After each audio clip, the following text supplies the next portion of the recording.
வணக்கம், வணக்கம், வணக்கம். எப்படி இருக்கீங்க எல்லாரும்? ஆ மற்றொரு நிகழ்ச்சி உங்கள் எல்லாரையும் சந்திப்பது மகிழ்ச்சி. இன்றைக்கு என்னதை பற்றி பார்க்க போகிறோம்னா, இந்த தமிழ்நாட்டில் நடந்த ஒரு கொடுமையான விடயம் தான். அங்கே தொடர்ந்து இந்த ஜெயிலுக்குள்ள அடித்து காவலர்களாக கொல்லப்படுற விடயம் தொடர்ந்து நடந்து கொண்டே இருக்குது. ஒவ்வொரு மாதமும் நடக்குது பல விடயங்கள் அங்கு. காவலர்கள் அவர்களை விசாரணையோடு கூட்டிக் கொண்டு போய் பயங்கர தாக்குதல் செய்கிறார்கள்.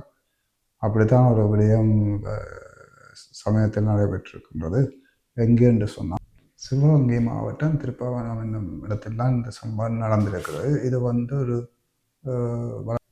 வளமே நடக்கிற விஷயம் இல்லாமல் ஒரு விசித்திரமாகத்தான் நடந்திருக்குது. ஏனென்று சொன்னால் இது ஒரு கோயிலாம் நடைபெற்றிருக்கு. இந்த சம்பவமானது மிக ஒரு துயரமான சம்பவமாக தான் இருக்கிறது. இது ஒரு கண்டிக்கத்தக்க விடயம். இதை தொடர்ந்து அங்கே நடந்து கொண்டே வருகிறது. அந்த நேரத்தில் மட்டும் பேசுவார்கள், இந்த அப்படி எல்லாம் கைப்பற்றி விடுவார்கள். இது ஒரு வேதனையான விடயம்தான். இதுக்கு ஒரு நடவடிக்கை எடுக்காமல் அரசாங்கமும் சரி, மக்கள் என்ன செய்வது? மக்கள் போராடுவார்கள். அந்த சம்பவம் நடந்ததிலிருந்து 4-5 நாள் போராடுவார்கள். இந்த அரசாங்கம் அதை மூடி மறைத்துவிடும். அதன் பின் மக்கள் அவரவர் நாளாந்த வேலையை பார்க்க போடுவார்கள். அப்படித்தான் இதுவும் நடைபெற்றிருக்கின்றது. நடைபெற்றது. இது இதுதான் இந்த மாதம் 27ஆம் மடப்புறம் காளியம்மன் கோயிலுக்கு என்று வந்தவர்கள் காரில் வந்திருக்கிறார்கள். அங்கு ஒரு நபர் வேலை செய்து கொண்டு இருந்திருக்கின்றார். நார்மலாக அரச கட்டுப்பாடுகள் கோயில் வழியாக அப்படி இருக்கும். அங்கே வேற செக்யூரிட்டி கார்டாக தான் வேலை செய்கிறார். வேலை சென்றிருக்க அங்கே காரில் வந்தவர்கள் காரை கொண்டே செக்யூரிட்டியாக வேலை செய்கிறார் கொண்டே காரை பார்க் பண்ணுமாறும் கூறியிருக்கின்றார்கள். இவர் தனக்கு காரோடு தெரியாண்டு சொல்லவில்லை. முதல் அவர் சொல்லவில்லை தனக்கு காரோடு தெரியாண்டு. நான் கீழே கொடுத்து விட்டு போட்டார்கள். இவர் அவர் அங்கே வேலை தனது நண்பனுக்கு சொல்லியிருக்கின்றார், இந்த காரை கொண்டே பார்க் பண்ணுமாறு. அப்போ நண்பனும் கொண்டே காரை பார்க் பண்ணி போட்டு வந்துவிட்டார். அதன் பின் எல்லாம் முடிந்து அவர்கள் காரை எடுத்துக்கொண்டு காரை எடுத்து பார்க்கும்போது திருப்பி எடுத்து பார்க்கும்போது அந்த காருக்கு தாங்கள் 9 சவரன் நகை இருந்ததாகவும் அதை காணவில்லை என்றும் கூச்சல் போட்டு சத்தம் போட்டு எல்லாம் இந்த கோயில் அடியிலே நின்று தண்டி இருக்கின்றார்கள். அப்போ அவர்களை அந்த நபருக்கு பேர் அஜித்குமார். அஜித்குமார் என்ற பேருடைய செக்யூரிட்டி கார்டாக வேலை செய்வதும் கேட்டிருக்கிறார்கள். அதுக்குள்ள நகை இருந்தது எங்கே என்று சொல்லி தாங்கள் 9 சவரன் நகை அதுக்குள்ளே வைத்திருந்தாகவும் அந்த நகை எங்கேன்னு சொல்லி. அப்போ அந்த நகை இப்படி 9 சவரன் நகை அது காருக்கு இருக்குன்னா காருக்கு ஏன் வைத்தவர்கள்? ஒரு தெரியாத அங்கே கோவிலில் வேலை செய்தாலும் ஒரு தெரியாத நபர் கீழே கொடுத்து காரை கொண்டு போக சொல்லிங்க. அதுக்குள்ள யாரும் 9 சவரன் நகையை வைப்பாங்களா? ஒரு தரமே வைக்க மாட்டாங்க. ஒரு 1000 காசு கூட வைக்க மாட்டாங்க. அப்படி இருந்தும் 9 சவரன் நகை அதுக்குள்ளே வைத்து விட்டு கீழே கொடுத்து காரை எடுத்து விடுவோம்னு சொல்லிவிட்டு வேந்தவர் சொல்லியிருக்கிறாங்க, இதுக்குள்ள 9 சவரன் நகை இருந்தது. இதை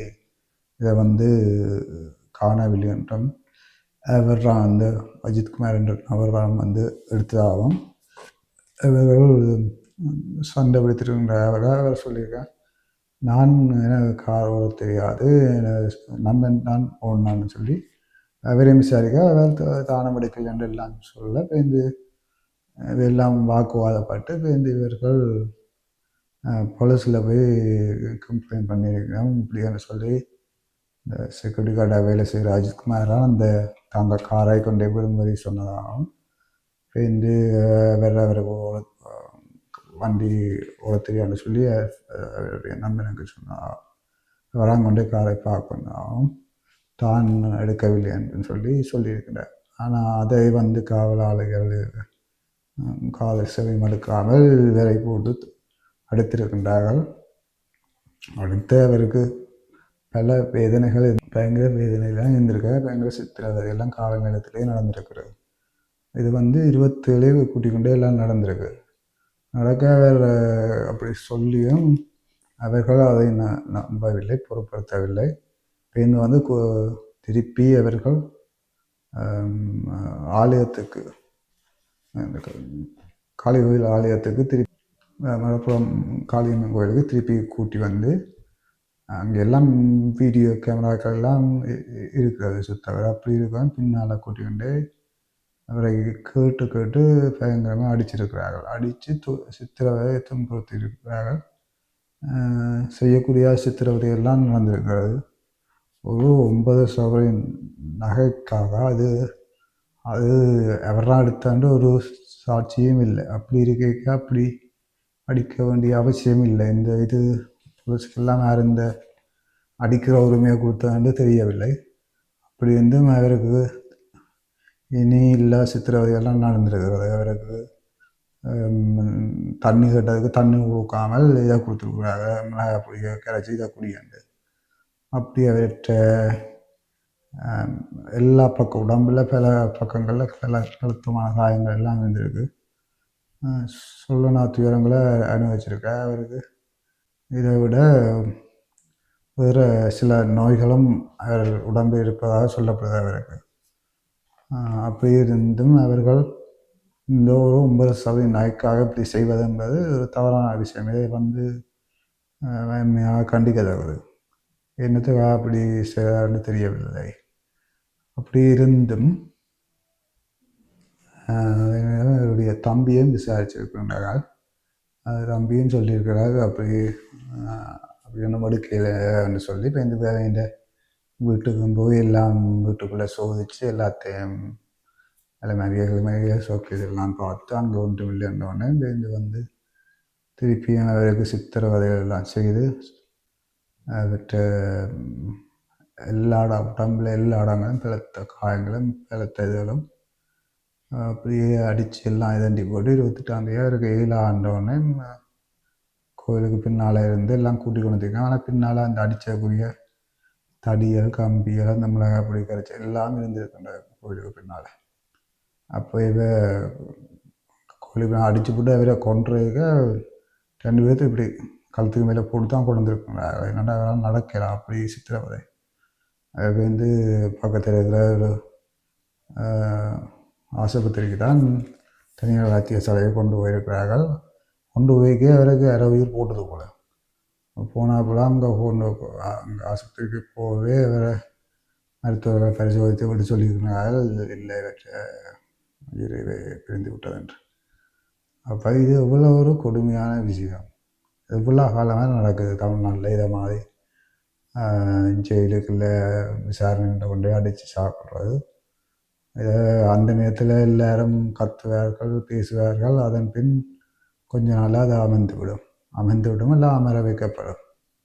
அப்படி நடந்திருக்கின்றது. இது ஒரு காட்டு முராண்டி என்றதோ தனமான செயல் என்று தான் சொல்லணும். இந்த 6 காவலர்களும் உடனே இந்த பதவியை பறித்து ஒரு இதான சரியான ஒரு தண்டனை கொடுத்தா தான் வரும் காலங்களில் காவல்துறைக்கு ஒரு பயம் பெறும். இப்படி ஒன்றும் செய்யக்கூடாது. ஒரு செயின் எடுத்தால் அதை போய் தன்மையாக விசாரிக்கிற வேறு ஒரு ஆதாரம் இல்லாமல் எடுத்தது. அப்போ என்னென்று போலீஸ் இப்படி கொடூரமாக தாக்குவார்கள். இதை ஒரு வன்மையாக கண்டிக்க வேண்டிய விஷயம். இதை நாட்டு முதலமைச்சர் கவனத்தில் எடுத்து காவல்துறையை அவைக்கு பணியிடை நீக்கமில்லை, அவை ஃபுல்லாக வேலையை விட்டு நிப்பாட்டி கொஞ்சம் காலம் வேண்டால் தான் அவைக்கு அதுலேருந்து அவர்கள் படிப்பார்கள். இது மற்ற காவல்துறையினருக்கோ மற்ற அதிகாரிகளுக்கும் ஒரு பயம் பெறும்.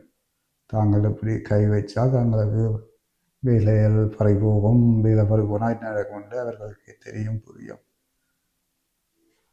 அப்படி 28ஆம் தேதி இந்த சம்பவம் அவருடைய உயிர் போய் அப்போ மக்கள் இந்த உற்றவர்கள் தம்பி என்று எல்லாம் ரோட்டில் நின்று போராட்டம் நடத்தியிருக்காங்க. அந்த போராட்டத்தில் அவர்களுக்கு 7-8 மாதத்தில் எலெக்ஷன் வந்துடும். அப்போ தங்களோட அரசுக்கு இது ஒரு பெரிய பிரச்சனை உண்டு. அப்போ அமைச்சர் மேல் எல்லாரையும் அனுப்பி அந்த வீட்டுக்கு சமாதானம் பேச போய் அவர்களுக்கு அந்த இறந்த அஜித்குமாரின் தம்பி இருக்கிறார், அவருக்கு வெயில் எதிர்வாகம் ஒரு 5 லட்சம் காசு தரான்னு சொல்லி அவைய சமாதானப்படுத்தி விட்டாங்க போல். இப்போ போஸ்ட்மார்ட்டம் இப்போ நடந்து அவர்கள் இப்படி அந்த இறந்தவரின் உடலை கையெழுத்து இது நடக்குது போல். ஆனால் இது ஒரு உயிருக்கு ஒரு மாதிரி 5 லட்சமும் ஒரு வேலை கொடுத்தா உயிர் திரும்பி வந்துடுமே இல்லை தானே. வேலை வாழையண்டா ஒரு நியாயம், வசதியான ஆக்கள் என்றால் ஒரு நியாயம். அது உலகம் முழுக்க அப்படித்தான் இருக்கு போல. அப்படி இவருக்கு ஒரு நல்ல ஒரு நியாயம் கிடைக்கணும் பெற்ற இதில். இப்படித்தான் முதல் கொஞ்சம் நாளைக்கு கொஞ்சம் வருஷத்துக்கு 21 22 ஜெயராஜ் ஃபிலிக்ஸ்ன்னு சொல்லி இப்படித்தான் அவையும் காவல்துறை அடித்து கொண்டார்கள். கொண்டு அவர்கள் மக்கள் எல்லாம் போராடினாங்க. அந்த நேரம் ஆளுங்கட்சியாக இருந்த அதிமுக எதிர்கட்சி திமுக எல்லாம் போராடி அது பெரிய இதாக இருந்தது. அந்த காரணமாக தான் திமுக ஆட்சிக்கு வந்து அது ஒரு காரணமாக இருக்கலாம். இப்போ வேண்டிய இதில் இது நடந்திருக்கின்றது. ஒரு 24 மரணங்கள் வேண்டிய ஆட்சி காலத்தில் நடந்திருக்குன்னு சொல்கிறார்கள். இது எப்படி இருந்தாலும் இது ஒரு வெண்மையாக காட்டிக்காண்ட விடியம். இதை முதலமைச்சர் கையில் எடுத்து இந்த 6 காவலர் ஆளிகளில் பணியிடை, இந்த 6 காவலர் பேர் ராயா, கண்ணன், பிரபு மணிகண்டன், ஆனந்த் ராயேந்திரன் என்ற 6 பேர் தான் இந்த காவலாளிகள். அவர்களை இப்போ உடனே பணியிட நீக்க செய்யப்பட்டிருக்கிறது. ஆனால் அது தொடர்ந்து இன்னொரு கொஞ்ச நாளில் அவர்கள் திரும்ப பணிக்கு வந்து விடுவார்கள். ஆனால் இது அதே நிரந்தரமாக பணியிட நீக்கம் செய்தால் தான் மற்ற வருங்காலத்தில் மற்ற காவலாளிகளுக்கு மக்கள் மீது கை வைக்க பயம் பெறும். அல்லாட்டி இது தொடர்ந்து நடந்து கொண்டே தான் இருக்கும். இதுக்கு முதலமைச்சர் முன் நடவடிக்கை எடுத்து கோர்ட்டும் தன்னிச்சையாக விசாரணை எடுத்து இதுக்கு ஒரு நல்ல தீர்வு கொடுக்கணும். இந்த அஜித்குமாரின் ஆத்மா சாந்தியை நாங்களும் பிரார்த்திப்போம். அந்த குடும்பத்துக்கு அந்த அனுபவங்கள் வேறு என்ன மற்றும் ஒரு காணொலியில் சந்திப்போம். நன்றி, வணக்கம்.